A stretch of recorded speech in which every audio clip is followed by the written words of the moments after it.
What you're about to read is a first ever Creepypasta about a musical artist with key interesting details that open a new story in what the person is implying. The evidence shown are only 2 of the songs and the album cover of Attention Shoppers.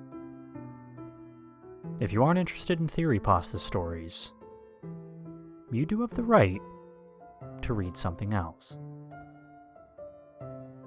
The experimental breakcore band Nero's Day at Disneyland is hinting the fact that Disneyland is running a cult where businessmen smile and scream. People wear freaky Mickey Mouse masks, and we completely sold ourselves to the Mouse Empire. Coming across these songs and details were as vague as the songs themselves, and even looking through multiple possibilities, it almost became impossible. But here we are. Before we peel the layers on this theory, we must talk about the artist herself. Nero's Day at Disneyland is the project from Lauren Boosfield, who uses an unknown singer, who often sings most of her songs like Eulogy for Nick Galvis and Sealed Softly into Castle Walls. This event happened up until the recent album From Rotting Fantasylands in 2009. Let's start off with something interesting. In the album cover for Attention Shoppers, there's a really interesting detail wrapped around the face of the mannequin. Well, albeit it's a Mickey Mouse mask. It looked like it was forcefully wrapped around like a medieval tool. And this poses a bit of a clue.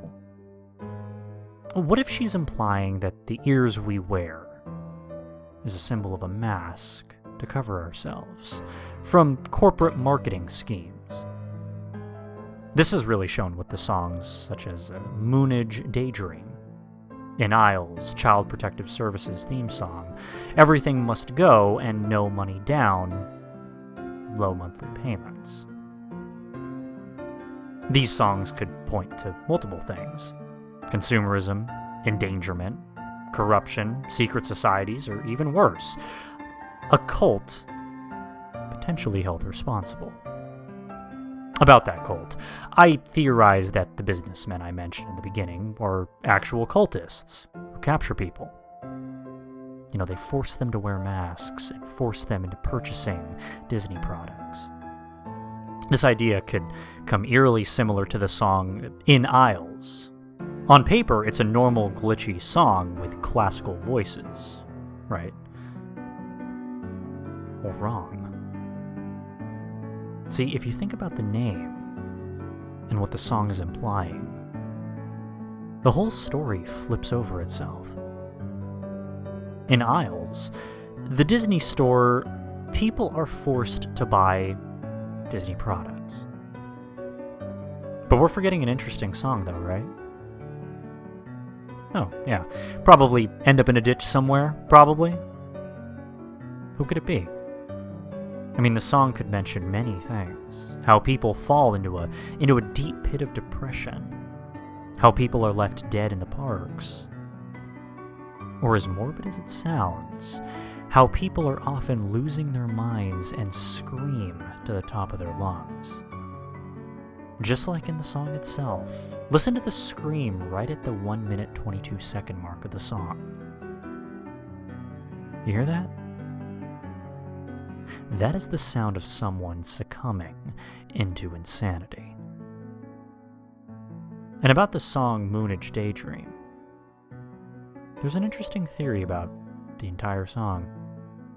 Someone stumbled into Buzz Lightyear's Astroblast and started having a seizure, which made him speak weird things.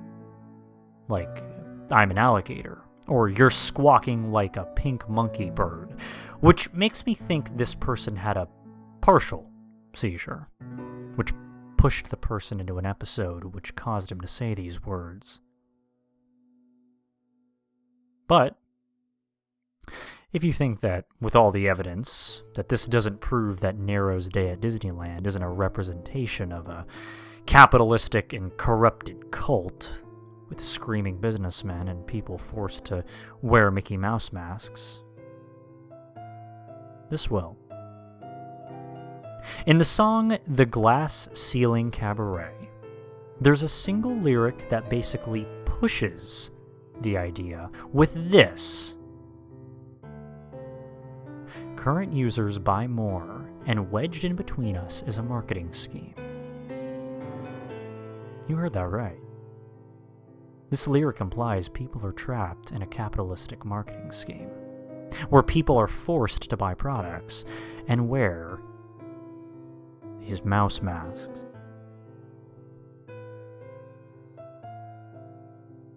Nero's Day at Disneyland, by and large, is this representation. All we can say now is that Nero definitely had her day at Disneyland.